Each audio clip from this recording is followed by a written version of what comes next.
Asap hitam pekat membumbung tinggi dari kapal cepat Trimata, kapal dinas milik Pemkab Kepulauan Mentawai.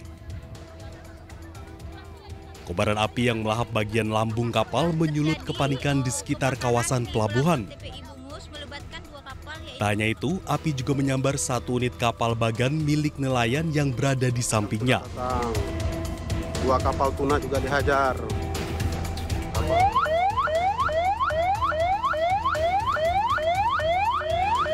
Sebanyak 3 mobil unit damkar dikerahkan ke lokasi guna memadamkan api. Api baru berhasil dipadamkan setelah 50 menit kemudian. Diduga api berasal dari bagian mesin kapal cepat Trimata yang disebabkan oleh masalah kelistrikan. Diduga yaitu dari kelistrikan kapal pemerintah Mentawai. Karena di sana bergandeng dengan kapal nelayan, lalu dikenalah kapal nelayan. Jadi salah satu kapal nelayan itu KM Rajo. Beruntung tidak ada korban jiwa, namun ditaksir kerugian mencapai ratusan juta rupiah. Dari Padang, Sumatera Barat, Budi Sunandar, iNews melaporkan.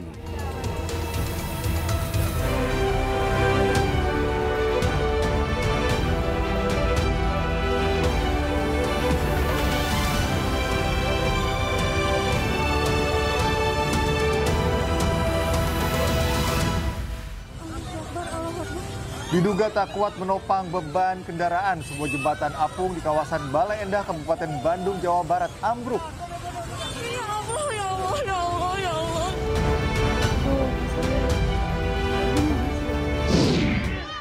Viral di media sosial, ratusan warga Kota Bumi Selatan, Lampung Utara keracunan makanan di sebuah resepsi hitana.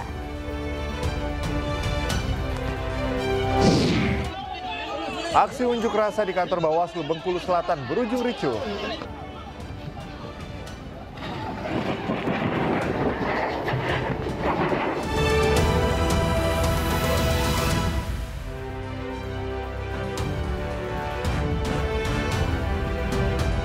Halo, selamat pagi pemirsa. iNews Pagi kembali hadir melengkapi informasi Anda pagi hari ini. Selain 3 berita utama tadi, sejumlah informasi menarik lainnya juga telah kami siapkan untuk Anda. Bersama saya, Yasmina Tania. Dan saya Cika Mutazam, dan inilah iNews Pagi selengkapnya.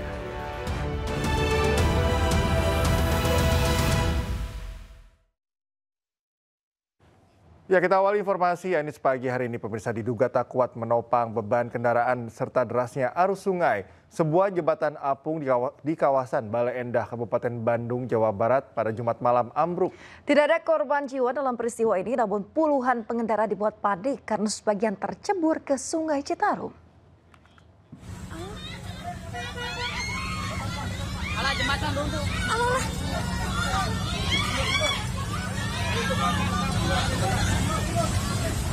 Allah Akbar.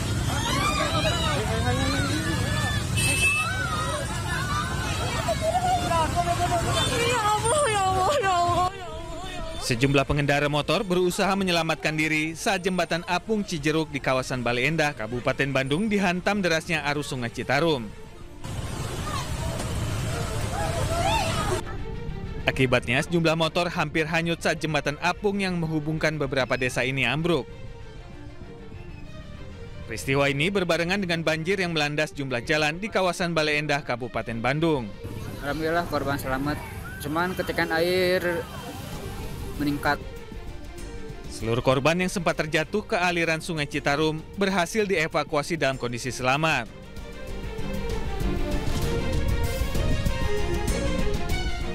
Aparat Polsek Bale Endah menduga ambruknya jembatan apung diduga akibat overkapasitas. Informasi dari masyarakat, kebetulan ada 2 kendaraan motor, ya, roda 2. Alhamdulillah sudah dievakuasi dan tidak terbawa arus. Meski dibangun tanpa izin, namun jembatan ini cukup membantu warga, khususnya buruh pabrik yang akan bekerja. Dari Kabupaten Bandung, Jawa Barat, Yuan Pangestu, iNews melaporkan.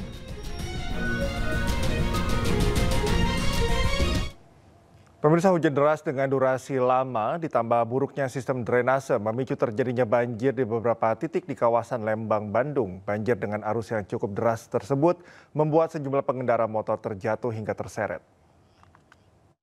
Kak, lari ah! Tolongin bisa nggak? Hop, hop! Pemilik motor ini berusaha mengejar motor hitam miliknya yang terseret arus banjir. Tak jauh dari lokasi, sejumlah warga berusaha menahan motor Matic milik pengendara yang hampir hanyut. Peristiwa ini terjadi di Jalan Maribaya, tepatnya di Desa Kayu Ambon, Kecamatan Lembang, Kabupaten Bandung Barat. Selain merendam kawasan Pasar Panorama Lembang, banjir juga menutupi badan jalan. Bahkan di sebagian titik, tinggi banjir mencapai setengah meter sehingga tak dapat dilalui oleh kendaraan. Menurut warga, banjir terjadi akibat hujan deras serta buruknya sistem drainase. Warga berharap ada perhatian lebih dari pemerintah daerah. Pasalnya, jika hal ini dibiarkan, maka banjir yang melanda akan semakin parah. Pemirsa, hujan deras yang mengguyur kawasan wisata Lembang, Kabupaten Bandung Barat mengakibatkan banjir dan juga longsor. Selain menutup akses jalan, longsor juga mengakibatkan 2 rumah warga rusak dan 1 warga hilang.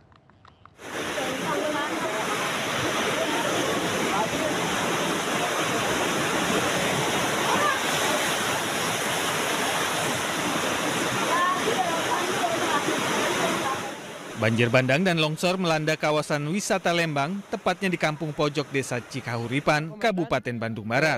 Sekitar semata kaki. Derasnya air sungai Cikahuripan membuat 21 rumah warga terendam hingga ketinggian setengah meter. Selain itu, banjir bandang ini juga menghanyutkan seorang petani bernama Endang, 65 tahun. Korban yang tengah beristirahat di gubuknya terseret derasnya air bersama lumpur yang menerjang perkebunan. Ada 5 meter, 5 meteran. Tebing itu Pak? Tebing ya. Karena hujan Pak ya? Iya, karena hujan. Terlalu deras kayaknya hujannya. Pak, itu rumah kondisinya sekarang seperti apa Pak? Roboh semua. Nggak bisa ditempati Pak? Nggak bisa. Sekarang Bapak tinggal di mana Pak? Tadi di sini, di tetangga. Proses pencarian korban yang hanyut akan dilanjutkan pada Sabtu pagi. Dari Kabupaten Bandung Barat, Jawa Barat, Yuwono, iNews melaporkan.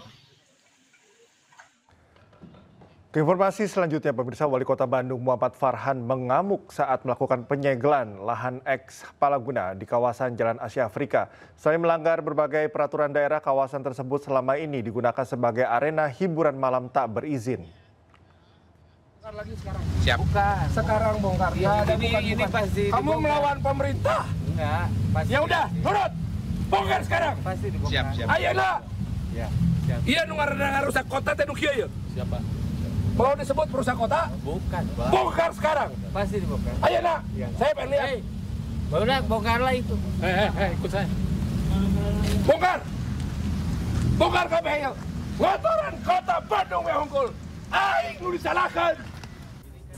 Baru saya bongkar. Bongkar lagi sekarang. Siap. Inilah detik-detik saat Wali Kota Bandung Muhammad Farhan mengamuk kepada seseorang yang diduga koordinator preman saat dilakukan penyegelan lahan eks Palaguna di kawasan Jalan Asia Afrika. Ia tak bisa menahan amarah ketika melihat lahan yang seharusnya diperuntukkan untuk area parkir itu dipergunakan untuk berbagai kegiatan yang melanggar aturan, salah satunya wahana hiburan malam tak berizin. Tidak hanya itu, di sudut lapangan ia juga menemukan banyaknya tumpukan sampah hingga menimbulkan bau tak sedap. Farhan pun memerintahkan Satpol PP untuk membongkar dan selanjutnya melakukan penyegelan permanen di lahan tersebut. Ini melanggar banyak sekali perda ketertiban, perda sampah dan lain-lain. Jadi mulai hari ini daerah ini akan ditutup, disegel secara permanen. Kemudian sampai ada penindakan. Kita akan melakukan penindakan secara pidana, mau itu tindakan pidana ringan atau enggak, kita lihat perkembangannya. Kemudian selama masa penyegelan ini kita akan perbaiki supaya ini tidak menjadi sumber penyakit. Pemkot Bandung juga membuka kemungkinan untuk menempuh jalur hukum atas berbagai pelanggaran, baik tindak pidana ringan maupun berat termasuk pelanggaran Perda Cagar Budaya. Dari Bandung, Jawa Barat, Billy Maulana Fikran, iNews melaporkan. Pemirsa, Menteri Lingkungan Hidup Hanif Faisal Nurrofiq marah saat melakukan sidak di sebuah pabrik peleburan baja di Kecamatan Cikupa, Kabupaten Tangerang, Banten. Selain meminta pengolahan asap diperbaiki, Hanif juga menyegel pabrik tersebut. Kepada seluruh karyawan, atas nama undang-undang, agar segera menghentikan kegiatan dan mesin.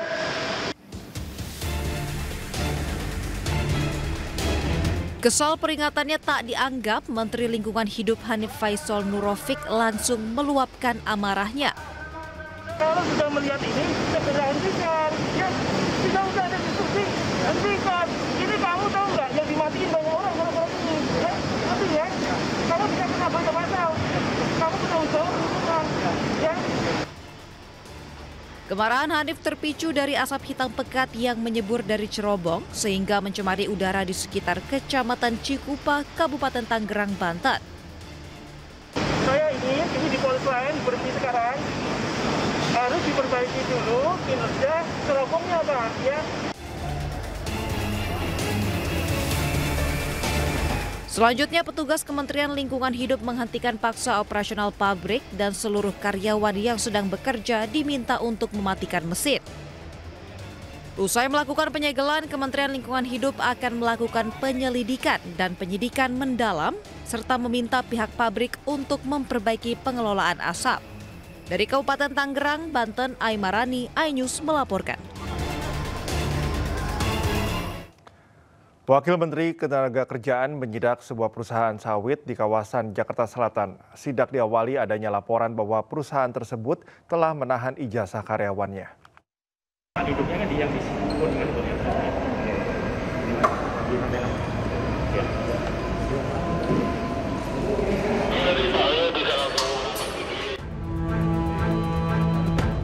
Wamenaker Immanuel Ebenezer menyidak perusahaan sawit Duta Palma Nusantara yang berlokasi di Jakarta Selatan.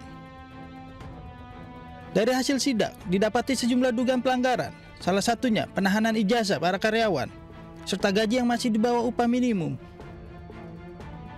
Mereka terkait ijazah yang ditahan. Ijazah ditahan. Kalau ijazah ditahan, per detik ini tidak dipulangkan, saya akan melakukan upaya hukum, pidana. Itu kena pidana penggelapan. Kedua, ternyata ketika saya kemari ada laporan lagi terkait hak pesangon mereka. Mereka yang bekerja 31 tahun, 29 tahun, 10 tahun, ada yang 12 tahun dan sebagainya. Dikasihnya hanya 2,5 bulan. Saya nggak ngerti setengah, saya salah atau nggak tuh? Bener nggak? Ada yang cuma 1,5 bulan. Nah ini kan dalam norma ketenaga kerjaan itu pelanggaran, Pak. Hal positifnya yaitu pihak manajemen sangat kooperatif terkait misalnya penahanan ijazah. Jadi kawan-kawan yang ditahan ijazahnya cukup menunjukkan bukti kemudian dikembalikan tanpa meminta uang tebusan.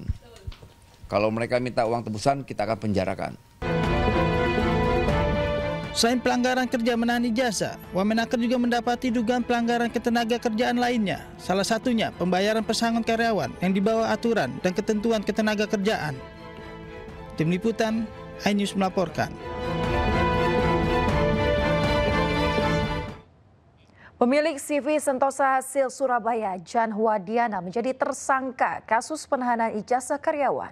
Ia diduga menggelapkan atau menyembunyikan total 108 ijazah milik ex-karyawan CV Sentosa Hasil di Surabaya, Jawa Timur.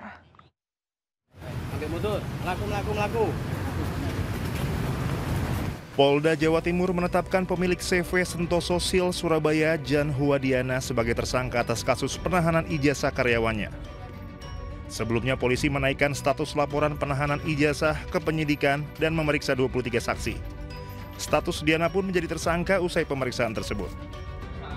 Wakil Direktur Reserse Kriminal Umum Polda Jatim AKBP Suryono mengatakan, polisi menemukan 108 ijazah SMA SMK di rumah Diana saat penggeledahan. Ratusan ijazah ini milik ex-karyawan CV Sentoso. Polisi pun berencana memeriksa saksi tambahan. Status dari Diana sendiri saksi atau tersangka? Status yang bersangkutan sudah hari ini dilakukan gelar perkara dan dinaikkan ke penyidikan dan menetapkan tersangka saudara Cici. Setelahnya perkara penahanan ijazah itu? Iya. Penggelapan atau pasal yang dikenakan? Iya, penggelapan. Sebelumnya puluhan eks-karyawan Sentosa Sil melaporkan Diana ke Polda Jatim atas tuduhan penahanan ijazah. Kasus ini juga viral usai Wakil Wali Kota Surabaya Armuji mengunggah konten sidak ke CV Sentosa Sil Margomulyo pada April 2025. Diana dan suami Hendy Suryono ditetapkan tersangka dan ditahan di Polrestabes Surabaya sejak 8 Mei 2025. Keduanya ditahan atas laporan pengrusakan mobil milik kontraktor yang pernah bekerja sama dengan Diana. Dari Surabaya, Hari Tambayong Anyus melaporkan. Meski telah dinyatakan asli oleh Bareskrim, kasus ijazah Jokowi di Polda Metro Jaya tetap berjalan. Dengan berjalannya kasus ini, pengacara Jokowi menyebut kemungkinan akan ada tersangka.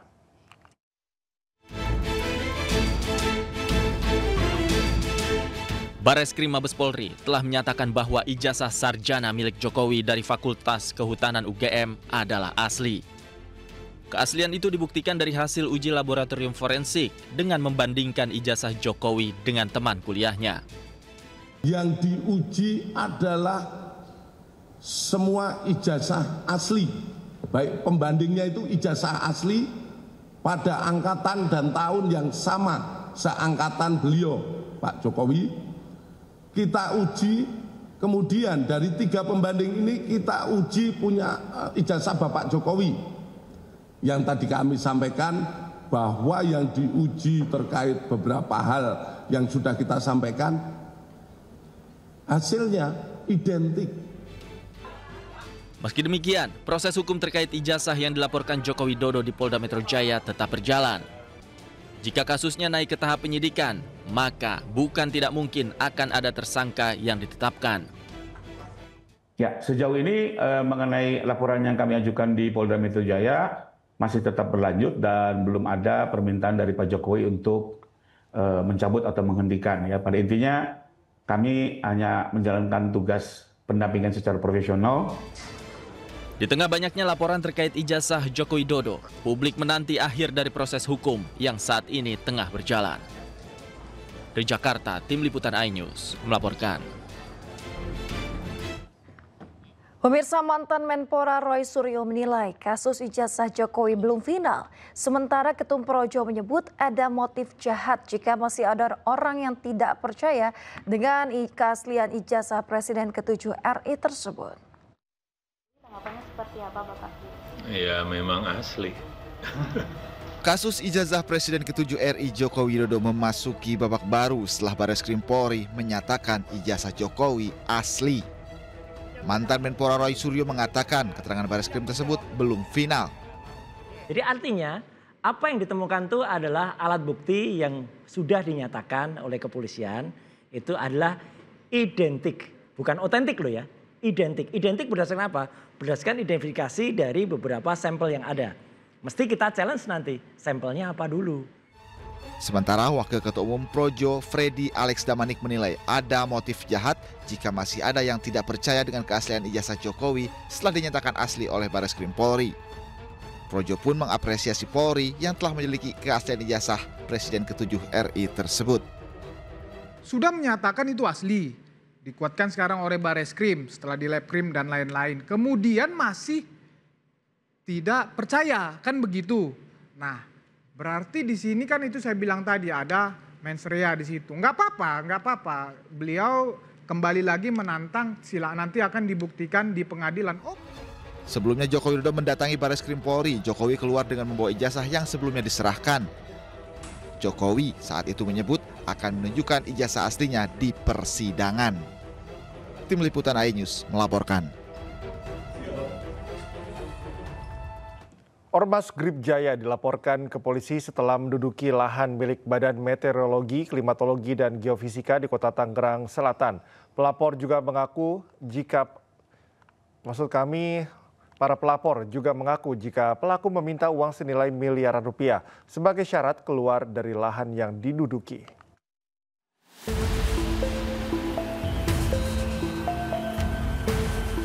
Laporan penyerobotan lahan milik BMKG Tangerang Selatan ini dibenarkan oleh Polda Metro Jaya. Lahan yang dilaporkan diserobot seluas 127.780 meter persegi di Pondok Betung, Kota Tangerang, Banten. Adapun aksi penyerobotan oleh sekelompok orang yang diduga kuat sebagai anggota Ormas Grip ini terjadi setelah ada klaim sepihak dari seseorang yang merupakan ahli waris. Kami telah menerima sebuah laporan polisi dan saat ini proses penyelidikan masih berlangsung. Ya, pelapornya adalah salah seorang pegawai dari BMKG. Dugaan tindak pidana memasuki pekarangan tanpa izin